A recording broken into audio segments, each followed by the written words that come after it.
Hey everybody, welcome back to Conserving Catholicism. This is our Devil's Advocate Debrief. I am naming that now. That's what it's going to be called. And we are debriefing our first Devil's Advocate video on is it reasonable to believe in God? And I thought is really interesting. We're recording this right after we just had the debate. As you can see, I'm wearing the same shirt. I We wear the same thing every day. Yeah. I just had to let you know. So yeah, we're giving our thoughts on the discussion, on what we think was pretty cool about it, anything we could improve upon, and just our general thoughts on it. So Adam, I'm really just curious with you, I guess, what were your thoughts about the discussion? How was it being in the hot seat defending theism? It was really cool to see you bring up Phaser. I'm a big personal fan of Phaser. One of the reasons why. I really enjoy the Aristotelian proof in Five Proofs of the Existence of God. Phaser does a really great job with fleshing it out. And so I'm just curious with you what your thoughts on it were. How was it? Well, first of all, I had a great time, and I thought you did a fantastic job defending your position. The reason I brought use Phaser's argument is one, because I think it's a very compelling argument, and I hesitated to use it, but I knew that you were familiar with it. In fact, I think you might have been the one to tell me about that one in particular. So I knew that you would be familiar, and because if you start throwing all those metaphysical terms to someone who has never encountered them before, it'll be a little bit unfair because there's so much to unpack. I tried to do the best I could in the time allotted, but. No, it was great. I should have read it again in preparation. It's been a while since I've read that book. It's been like maybe a year and a half, because I read it at the beginning of quarantine, like during the COVID time. So it's probably June or May of 2020. So it's been more than a year since I read the book. So I probably need a refresh on it. But I thought you really did a great job articulating it. Oh, thank you. Yeah, at the very least, my exegesis was okay on the argument. I'll get the self-deprecating remarks out of the way at the outset. Man, that first rebuttal on my end was probably the weakest part. I was trying to get so much information out there in so little time, or I should have just taken a deep breath and just attacked one or 2 points. So I definitely am putting that in the mental catalog for later on. So that would be my first thing. I think I got a little bit better at the end in the general discussion portion. But so that was that. So the self-deprecating remarks are out of the way. No promises that they won't return. What about yourself? What did you think? As soon as you mentioned Phaser, I had a big smile on my face. I couldn't help it. I was like, "Oh, that's my man. You're using it against me." But it was difficult being in the opposing viewpoint. I think it's because I won't say we, because I don't want to speak for you, but at least for me, I get so used to, when I watch debates and when I watch lectures, really focusing on what the theist is saying and what the Christian or Catholic philosopher is talking about. And I think I don't give as strong or as fair a hearing to those arguing in the atheistic or agnostic camps. So I think that trying to prep for this debate a little bit, it made me think, oh, I need to start paying attention to these arguments more, because maybe I don't fully grasp them as much as I think I do, or as much as I'd like to. So, but I was really nervous. I went into it thinking, oh man, Adam's gonna have these responses. I'm like, I know how I would respond to some of these things. And I didn't really think so far as ahead sometimes for some of the counter objections too, where I think that I did a really poor job when you started talking about what would I conceive of as a perfect world? What would be my backdrop? I couldn't really think of an appropriate way to respond to it. I also think that, of course, as every good philosopher should, and I didn't do it because I'm not a good one, is define their terms in the beginning. And I defined my term of God, but I didn't define my term of reasonable belief. And so I think that put me in a little bit of a wishy-washy situation. So for next time, I need to make sure that I get on that a little bit more clearly. Well, I mean, you kind of did you kind of defined it at least as it, again, is kind of operationalized in your argument with your syllogism, which I thought was really compact and thought provoking. The idea that in principle, I was certainly asked, if given more time, and now, of course, in retrospect, there's so many more questions I have about that. But the idea of like what is reasonable belief, just the domain of the rational, just the rational philosophical. There's a lot of questions.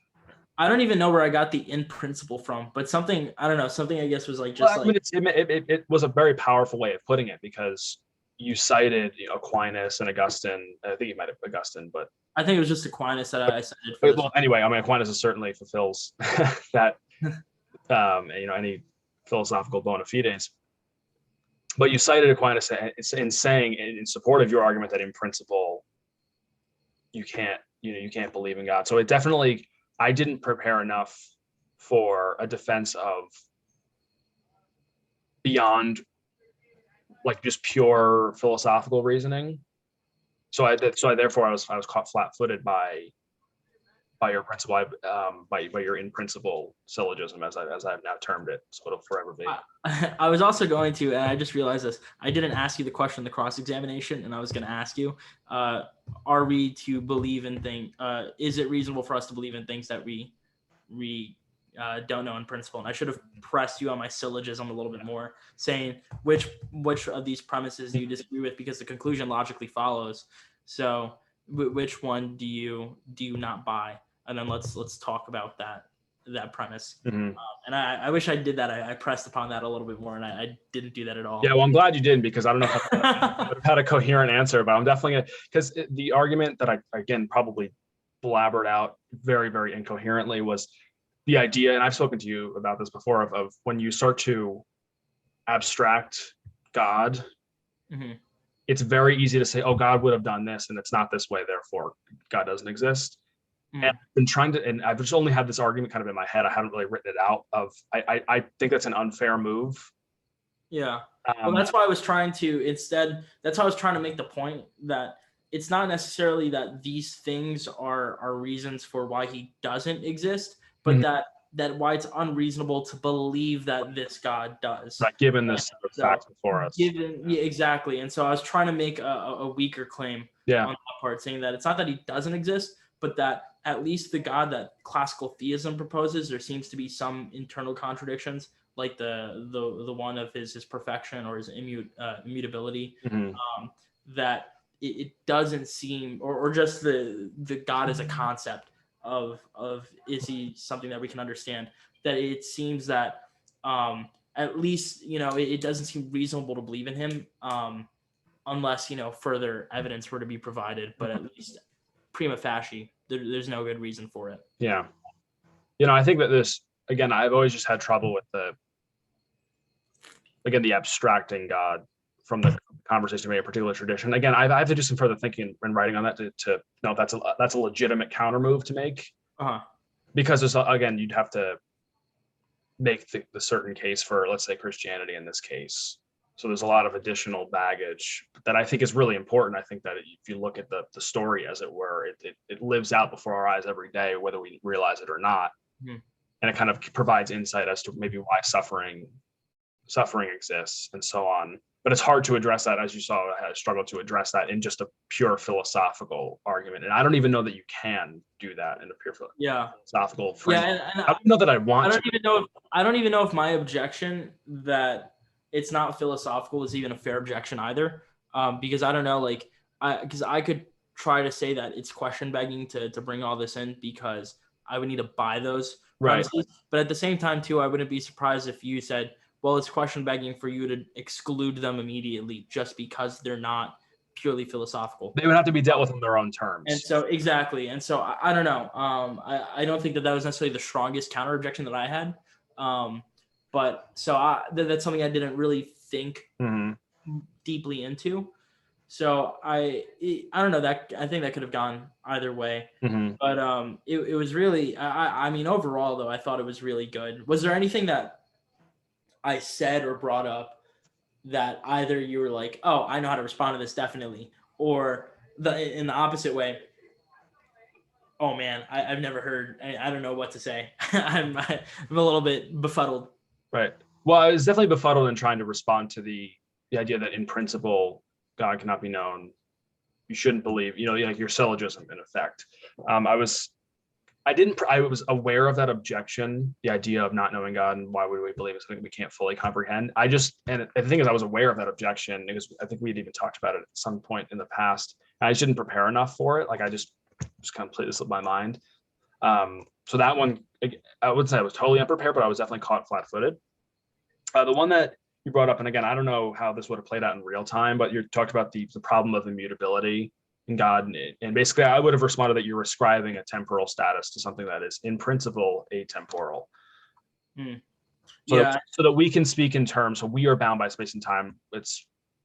We can only speak of things in such terms, but God and His will and His intellect are, again, as evidenced by the argument, outside, not bound by space and time, and therefore to speak of God acting in time or being bound by time is a bit of an equivocation. That's how I would have responded to it. I don't know how successful that is, but well, your response for the in principle one, where I guess we'll call it the in principle thesis. I don't know. that's where I'm going with. Your response to the in principle thesis of saying that, like, talking about transfinite arithmetic. Yeah. I don't. That's your realm of knowledge, and I don't know anything about it. So when you mentioned that, I was like, oh man, I have no idea if we could know that in principle or not. I can't. I got so nervous with that argument. And then you brought up aesthetic judgments and moral judgments, and I said, okay, I think I could focus on these a little bit more and have a more competent response to these things. Which you did. Yeah, again, yeah. I was really that one I got really nervous about. Yeah, that's all right. I don't know how good that was. That was just kind of an off the cuff one. So we'll see. Yeah, it seemed like, I don't know, when I said it seemed like you were ready for it when you brought that up. For me, I was like, oh man, he's prepared. The one thing I wanted to bring up a little bit more was because I heard this in another debate. I forget who it was with. It might have been, I think it was with Trent Horn. I don't know if Trent Horn was in a debate or if he was doing one of his rebuttal videos where God goes from potentially being the creator of the universe to actually being the creator of the universe, and then that's a change, like an actualization of a potential. And I don't know what you thought about it when you heard that. I know I briefly put it in. I think I tried to write it down as you were saying it, but yeah, I need to sit on that one. Yeah, well, on the one hand, it is like, I guess you would have to pose it in more of a metaphysical conundrum rather than a temporal conundrum. Again, it's hard to escape the language, even when talking about that hierarchical actualization and whatnot. It's still, when you say like, oh, well, at one time, like, it's really difficult not to bring time into it. Yeah, can we understand timelessness in principle? Yeah. But I think with that, Trent Horn had brought up, and so I wasn't sure if you had come across that kind of objection before or not. But I think I know in one video that Trent Horn addressed that, he brings up this point that it doesn't have anything against his immutability, because it's not a change in him, it's a change in something in relation to him. So whereas I might say that I am tall comparative to let's say a 9-year-old, and let's say that 9-year-old grows up and gets taller than me. I might be shorter now and not taller, but I didn't change in my height. They changed in relation to who I am. So there was still I'm still immutable in that sense. There's no change in me. There's just a change in something related to me. So same thing with, I guess, the universe. There's no change in God and who He is. But when the universe is created, now His relationship changes in the sense that now he has a title of creator, but nothing. There was no change in him. It was just a change in his relationship to the universe. That's good. Hey. So I don't know.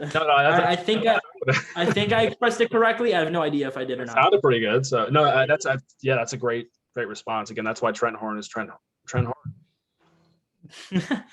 Yeah, and hopefully we get to see him in November, which would be great.